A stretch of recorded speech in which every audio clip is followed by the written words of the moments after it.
오늘 이제 드디어 느헤미야가 예루살렘 성전 재건을 위해서 이제 유다 땅에 들어와서 한 일을 지금 이야기하고 있습니다. 근데 이 느헤미야에 우리가 먼저는 신중함을 지금 보게 되어집니다. 예루살렘에 온 지 3일 동안 드러내놓고 한 일이 없다고 시작하고 있습니다. 자기가 예루살렘에 온 목적이 분명했습니다. 그 분명했으면 그 목적을 먼저 천명하면서 그것으로 분위기를 잡아갈 수 있는데 의외로 지금 느헤미야가 신중한 행보를 보입니다. 우리가 뭔가 확실한 이 비전이 있으면, 특히 선거 때문에 되면 우리 정치인들이 그렇게 하지 않습니까? 자기가 다 할 것처럼. 그래서 먼저 지르고 봅니다. 속된 말로. 근데 느헤미야는 자기가 예루살렘에 온 목적이 분명한데, 근데 3일 동안 드러내지 않고, 그러니까 한 일이 없다고 말하고 있습니다. 뭘 했겠습니까? 추측해보건대 기도하지 않았겠습니까? 3일 동안 기도하면서 이후의 내용들을 보면 하나님의 인도하심을 구했을 것이라고 짐작할 수 있습니다. 그리고 그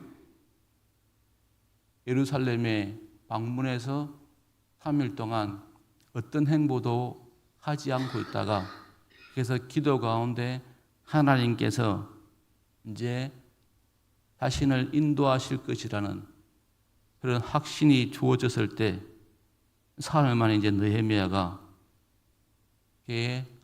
은밀하게 움직입니다.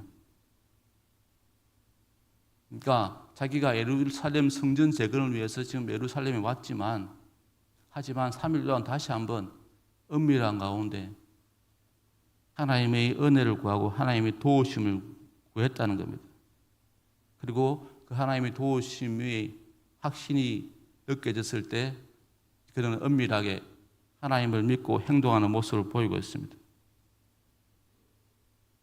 자기가 부임한 목적이 분명한데 그 목적을 천명하지 않고 은밀한 가운데, 기도 가운데 다시 한번 하나님의 은혜를 구하고 하나님의 도우심을 구하고, 그 하나님의 도우심이 다시 한번 확신되었을 때, 그리고 이제 은밀하게 자기 계획을 이루기 위한 행동을 지금 보여주고 있습니다. 그래서 밤중에 은밀한 가운데 자기 측근, 자기 시종들과 함께 이제 무너진 성전을 시찰하는 모습을 보이고 있습니다. 오늘 본문에 나오는 아무에게도 말하지 않고 알리지도 못하였고 또 그 일을 알리지 아니하다가 라는 표현 등은, 그러니까 그야말로 이 느헤미야가 아무에게도 알리지 않고 은밀한 가운데 성벽 재건을 위한 행동을 옮기기 위한 행보를 하고 있는 모습을 보이고 있다는 겁니다. 이렇게 다른 사람들에게 자신의 계획이나 행동을 먼저 알리지 않고 다시 한번 하나님의 계획을 확인하고 그 확신 가운데 이제 다시 신중한 가운데 자기 계획을 이루고자 하는 모습을 보이고 있습니다. 사실 자기가 예루살렘 성전 재건을 위해서 왔지만 자기가 또 정확하게 아는 바가 없었습니다.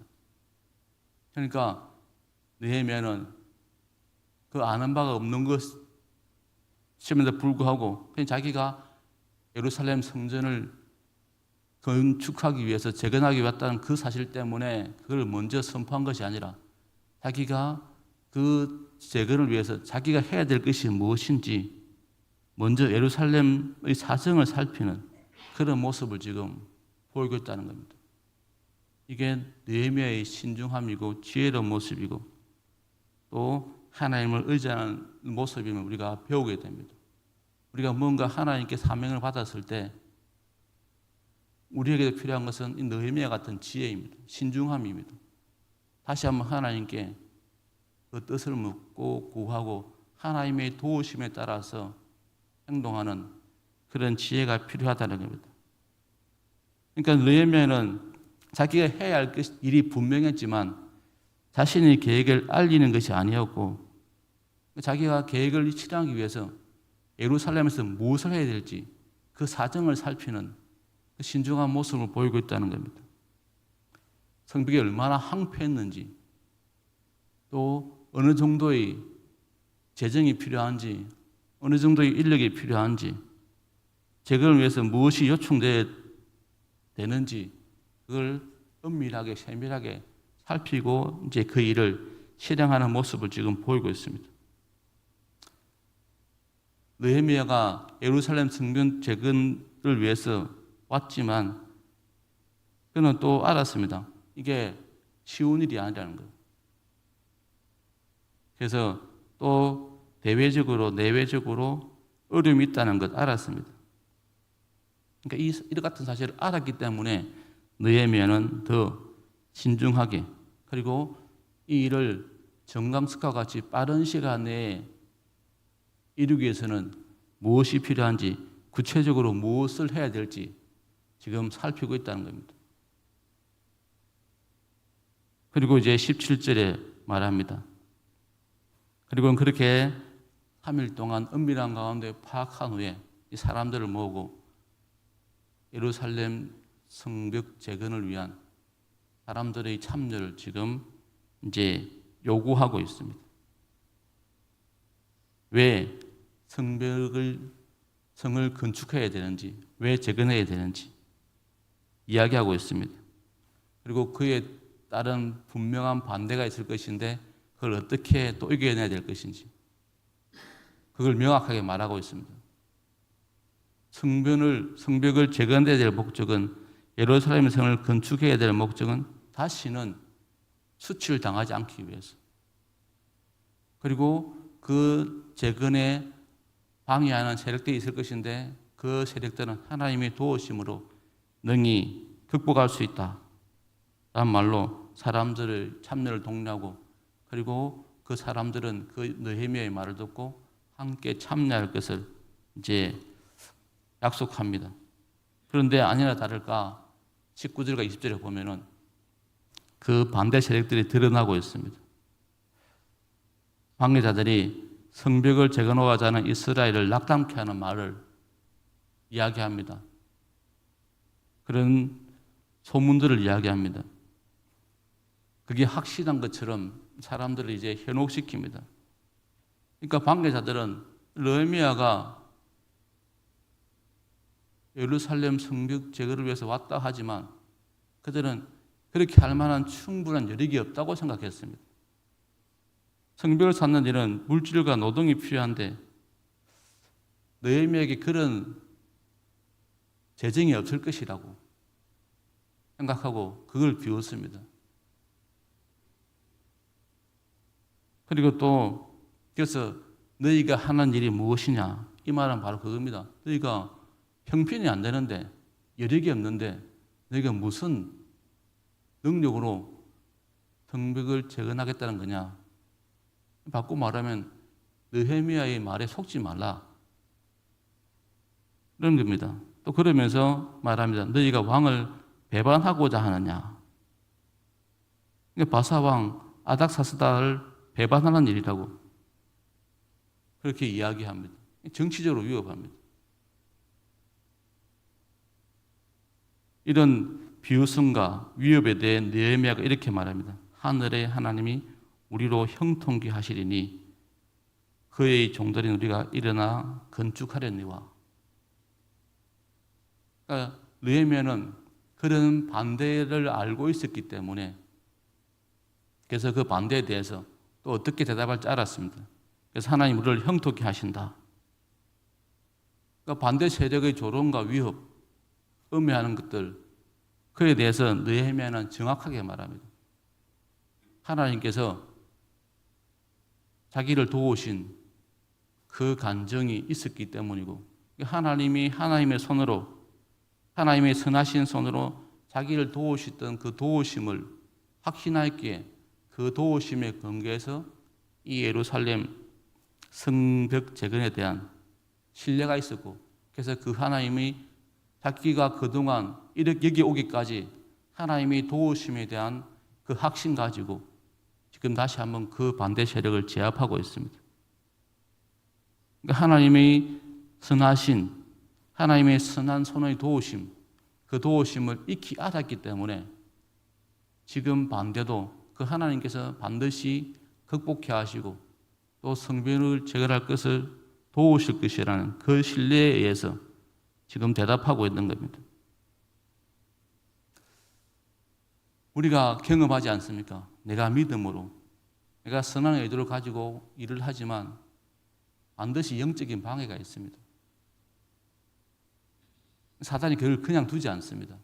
우리는 내가 선한 일을 하기 때문에, 내가 선한 마음으로 하기 때문에 그게 잘 될 것이라 말하지만 사실은 선한 일이기 때문에, 반드시 해야 될 일이기 때문에 또 반드시 그걸 방해하는 세력들이 있습니다. 그걸 반대하는 세력들이 있습니다. 선한 일이기 때문에 더욱더 반대가 심하다는 겁니다. 어떤 형태로든 어떤 가면을 쓰고 교묘하게 우리를 미혹합니다. 지금도 그런 모습을 보고 있지 않습니까? 근데 지금까지 예루살렘 성전 재건이 왜 실패했습니까? 그러니까 그런 반대 세력의 그런 반대에 물러섰기 때문입니다. 반대가 있을 때마다 물러섰기 때문입니다. 근데 느헤미야는 또 분명히 말합니다. 산발락과 도비야, 게셈의 반대에 이렇게 말합니다.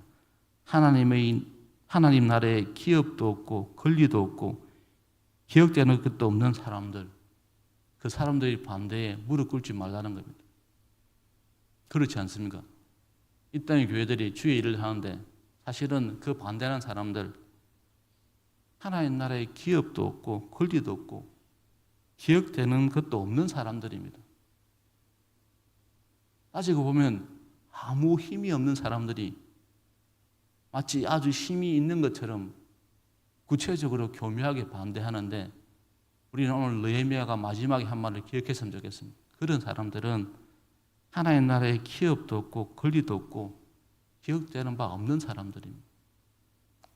우리가 왜 그 사람들이 말을 들어야 되겠습니까? 그래서 느헤미야는 다시 한번 이스라엘 사람들에게 하나님 나라에 기업도 없고 권리도 없고 기억대도 없는 사람들이 믿음이 있는 것처럼 그렇게 확신을 가지고 반대할 때 거기에 무릎 꿇지 말라고 우리에게 말하고 있습니다. 그런 반대에 지금까지 우리를 도우셨던 그 하나님의 선한 도우심, 선한 선의 도우심을 의지하고 그 하나님을 확실히 신뢰하고 내게 주어진 그 사명을 감당한다면 하나님께서 그 일을 이루실 것이라고 하나님이 형통케 하셔서 오늘 예루살렘 성전을 재건케 하신 것처럼 우리에게 주어진 사명을 이루게 하신다는 겁니다. 지금 이 땅의 교회들이 많은 어려움을 겪고 있습니다. 우리가 믿음의 삶을 사는데 어려움들이 있는데 이 말을 기억했으면 좋겠습니다. 하나님 나라에 기업도 없고 권리도 없고 기억되는 것도 없는 사람들, 그 사람들의 말에 현혹되어서 미혹되어서 하나님이 우리를 통해서 우리 교회를 통해서 이 땅의 그리스도인들을 통해서 하고자 하는 그 일이 막히지 않도록 우리가 힘을 내었으면 좋겠습니다. 우리가 하는 일은 우리의 이익을 위한 것이 아닙니다. 그야말로 하나님의 뜻을 이루는 것입니다. 하나님 나라를 이루기 위한 우리에게 주어진 사명입니다. 그러니까 우리가 이 사명을 느헤미야처럼 다시 한번 깨닫고 우리가 기도 가운데 하나님의 도우심으로 이 일을 밀고 나갔으면 좋겠습니다. 우리가 하나님의 선하심으로 악을 이겼으면 좋겠습니다. 하나님에 대한 신뢰하는 그 믿음으로 우리를 방해하는 그런 영적 방해들을 이겨나가서 또 이 땅 가운데 우리의 무너진 믿음의 성벽들을 재건할 수 있는 또 다른 느헤미야가 될 수 있기를 이 새벽에 기도하시겠습니다. 우리에게도 하나님 주신 느헤미야 같은 사명이 있습니다. 우리 직장에서, 가정에서 하나님이 나로 통해서 그 무너진 성벽을 재건케 하시고자 하는 계획을 가지고 있습니다. 우리가 그 계획의 사명을 부여받은 사람으로서 우리가 다시 한번 하나님의 지혜를 구하고 하나님의 도움을 구하고 또 하나님께서 지금까지 나를 도우셨던 그 하나님을 기억하고 우리가 선으로 악을 이겼으면 좋겠습니다. 하나님 나라에 기업도 없고 권리도 없고 기억되는 것도 없는 사람들 때문에 우리가 하나님 일이 방해되지 않도록 그 사람들이 반대에 우리가 물러서지 않고 하나님을 신뢰하는 그 마음으로 우리가 우리에게 주어진 사명을 오늘도 이루어갈 수 있는 그런 하루가 되었으면 좋겠습니다. 기도하시겠습니다.